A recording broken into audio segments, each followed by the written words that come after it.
And now we go to Saturday. Yeah, let's do this. The delivery of the week brought to you by Hungry Howies. Flavor Crust Pizza. It's the official pizza of Cash the Ticket. And this game we've been waiting for all season. Before the season. Oh, yeah. It's Texas, Oklahoma. Line from FanDuel. Texas minus 6.5 noon kick ABC. And I will say time of taping, and it doesn't matter for our purposes, right? We can go FanDuel line of 6.5. I will tell you, I am seeing 3 6s on the board. Other if places. you want it. Shop your lines. Shop your lines. Until or unless FanDuel comes out with a best line on the market guarantee, kind of like Bed Bath & Beyond or something. Sorry, guys. Love you, FanDuel, but I'm not going to lie to people. We're telling people to shop. Why? Looser lines. Now, if you want to match a 6 for Cash the Ticket Nation, that's a different conversation. Well, and it made a difference for you, Notre Dame, Ohio State, a couple weeks ago, getting a half point. So this stuff matters. Yeah, and look, my problem is I'm in 5.5 with Texas, and I'm in some 6.5s. So it is what it is. I'm rolling in because they're going to win by double figures. But let's go, because here's what I don't want to do. I'm not going to turn this into an argument. Okay. You have your side, I have mine. It's a bit of a divorce mediation. You keep the miles. Like, just give your cap. Okay. We'll have a friendly debate. Okay. But this isn't going to turn into a warfare. No, I'm not trying to yell or scream at you. In fact, I want to plead with you. And I know you're in too deep. You have the hat. You have the zip. This isn't you. Hold on. You're actually right, because this is hurting my... Do you see the marks it's leaving on my forehead? On your forehead. Yep, nice red line. Oh, my God. All right, yeah, hold on. I gotta go to... You realize... I gotta go to dinner tonight with my wife. I can't have like a red bar across my head. You can't put that hat on. I can do whatever I want. Because you look like, and I know you're not this, you look like the most obnoxious sports fan on the planet. People who don't know the video. He has a Yankees hat. You're a Yankees fan. You're from New York. But when you wear the Longhorns, it feels like you're Lakers, Cowboys, Yankees fan. Like the most obnoxious fan on the planet. Yeah, yeah, totally, I understand it. But here's the deal. I'm wearing a limited edition Yankee hat that is gray. Yeah. Gray goes wonderful with the Texas fashion is not what I'm concerned about. Yeah, and honestly, this is one of my most comfortable hats. So when I'm flying, this is the deal. It's comfort over style. I don't even realize what I'm wearing half the time. It doesn't even matter. But go ahead. I know. The reason why I don't think this is you is because I want to talk football, but I also want to talk the betting. And the betting is everybody's betting Texas. You aren't a public bettor. No. This is 80% plus on Texas. Now, the numbers would suggest it's going to be like a field goal game, and you're here flippantly laying 5s and 6s and 6.5s on a team that everybody's betting. Mike, I know you're in too deep, but this is as a friend, me pleading with you. Don't do this to yourself. Well, don't do what? Texas is never back. Oklahoma always wins when these two teams are ranked, and the public is all over the Longhorns. Don't be Sam Ellinger live on this podcast for yet another week. So you can root for Texas. You can go to the bar. Don't bet the game. Well, I'm in too deep because I've already parlayed 3 games I've won into Texas. So we've got over 12 units on the line. Evan. No, listen, I created value. FanDuel has a helpline. Hit it, Victor the Value Cactus. Hit it, buddy. So my point is, let's talk football. A, strength of schedule, Texas, massive advantage. Significant. All right. B, Oklahoma's defense on paper looks much better. Here's my issue. How many top 50 offenses have they played? The answer is 0. Mm-hmm. You and I watched Oklahoma-Cincy. You were on the OU side. I was on Cincy. What scared me, Cincy was able to move it between the 20s. Pretty freely. Mm-hmm. What OU has done is they've bogged teams down in the red zone. Credit, respect. But go to another data point a couple weeks prior. They're in a 14-11 game against SMU with 7 minutes left in the game now. Now, when I look at Texas, here's where I think my advantage lies. Trenches and a little bit of battle armor. When they went to Alabama, would you agree that Texas took the fight to Bama? Yes. So while it was obvious early that you were on the right side of that. Yeah, and while we're down on Bama, let's just be fair. You don't just waltz into Tuscaloosa, shake your ass, and walk out with a win. Win by double digits. They bullied Alabama. Mm-hmm. So up front both ways, I look at this and I go, all right, OU's running game is already shaky. It's not good. Dylan Gabriel is very slight.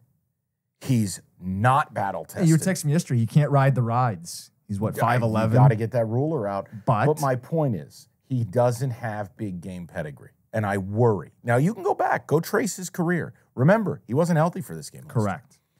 I worry about a kid who's never experienced this rivalry, and you're going against a guy in Ewers who I think has taken the worst of it.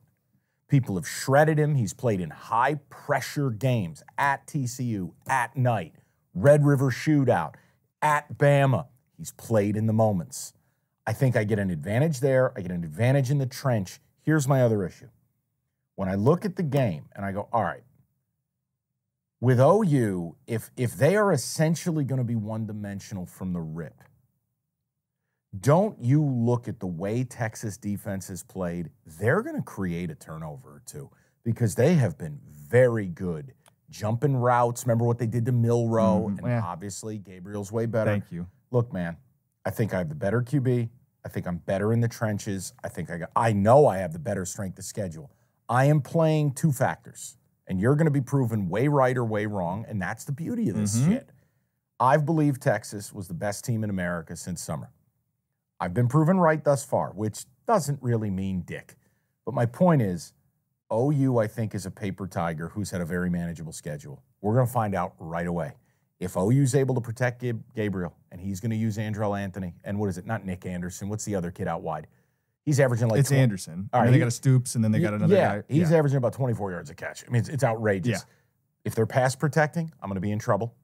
And if they are able to slow down Texas on the ground, I'll be in trouble. And I know this. I just have no data to suggest they're going to get away with that. So for me, I didn't grow up some lifelong Sooners fan. But I'm not a Longhorn fan. I know, but just the backstory. But today I am. I looked into the preseason, Big 12, and I thought, Oklahoma will get 2 cracks at them in all likelihood. And the odds were a lot better to bet Oklahoma to win the Big 12. And then I started to dig a little deeper. Second year for a defensive head coach, Mike. They look better on defense. We can get into how much better they are. Sure. But I got the numbers. They were 121st a year ago. They're 30th this season in total defense. Stop rate, they're 8th. They're 9th on third down. 20-point improvements, the number 1 point per game improvement in college football. What are you playing?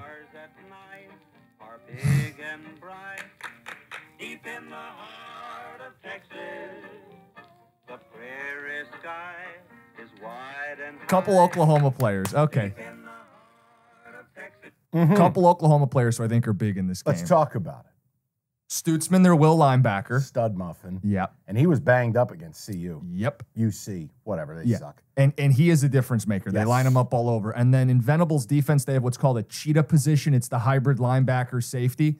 They brought in a kid from Indiana who was a freshman All-American, McCullough. Yeah. He was His hurt. dad coaches out there, right? Yeah. He was hurt early in the season. He's healthy now. And when he didn't play, they gave this elite recruit, 5-star freshman. Bosworth Jr. I know the kid you're talking about. Yeah. And they played him at some of the cheetah positions. So they are ready to play in space against the Texas team that wants to operate both horizontally with the RPOs, but also take the shot to Worthy down the field. Yeah, and part of the Oklahoma key here too. leads the nation in interceptions this season. They brought back 3/4 of that secondary. I actually think their defense is set up to tame Texas. Well, and I think the key for you, and this is where, again, I think Texas is able to counterpunch in a way they haven't been able to, is, look, I'm making the bet here on Thursday on the assumption Sanders, the All-American tight end for Texas, will play.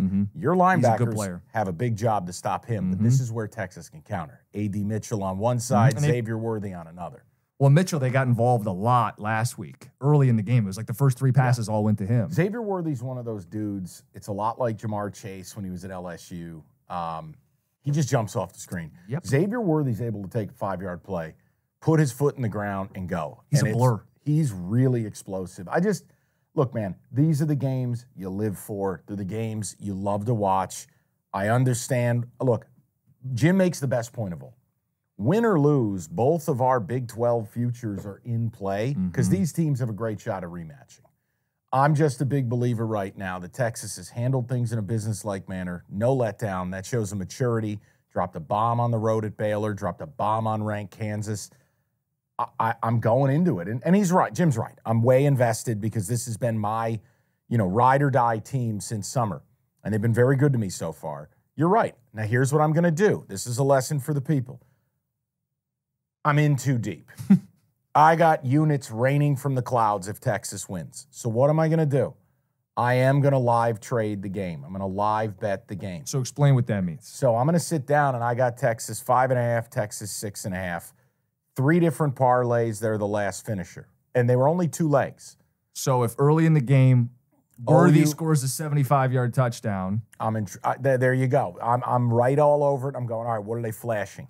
The minute this thing creates at least a field goal window, middle, where let's say I could get OU plus 9.5 and I got Texas minus 5.5 and 6.5. If I can create a Texas win by 7, 8, or 9 and I hit both bets, I'm in. Now, what I'm going to do is I'm going to create an Oklahoma middle if possible to get back my money, which is my liability. Mm-hmm. See, what I'm not going to do is chop into my profit. Texas is my play. I make no apologies for it. I am willing to lose. So I'm not going to go, oh, well, you could just take 5 units instead of 12. No. Listen, here's the deal. I'm confident in the play. I have to live with my decision. But what I will do is, at worst, I'm going to walk away from this totally even. At best, I hit both bets. And I walk out with 15 units. I'm 3 units in for 12-unit payout. Well, if I can walk at 15 or 9, if Texas wins, I'll live with it. But that's how you can try to middle things. And I understand. Can you get yourself in some trouble? What if OU jumps out 14-0? Well, I'm fucked. You're dead. I'm dead. And we're all adults. You live with it. My point is, I felt really good about a couple of picks, and I put them into Texas. Yeah, you parlayed them. Including last Sunday. 2 of my games that were the favorite NFL Niners games. is one of them, I think, right? Yeah. Moved it right in. So understand, you got to live with it. I'm willing to lose the 3 units because here's the reality. I was going to make it a BGB. I don't have to now. I don't have to take 5, 6, 7 units out of my pocket. I took 3, and I could possibly win 12, or I could possibly win 15, or I could possibly win 9. Or I get launched into space, I lose 3 units, and we move on with the rest of the day. The point is, we're all in on this game. I'm going to a Texas bar in New York. Cookies is going to be watching it from a wagon in his backyard with a cat scratch thing on there. It's going to be you. The kitty's going to be driving the wagon right in a circle in the backyard. It's going to be amazing. One last note on the game. Dylan Gabriel, you downplayed him. I know the schedule's soft. Only Caleb Williams has accounted for more touchdowns this season than Dylan Gabriel. Only Caleb has played a shittier schedule. And here's the deal. You mentioned Texas. I won't disagree. Line of scrimmage much better. They are giving up explosives. Longhorns have allowed 16 gains of 20+. That's 29th nationally. Oklahoma hasn't created a lot of those, but I think this is a situation where if Dylan Gabriel gets time, there it is. And that's the biggest thing, because I don't think they're going to have a run game that's stable for 4 quarters. If you get protection, I'm in deep shit. Yep.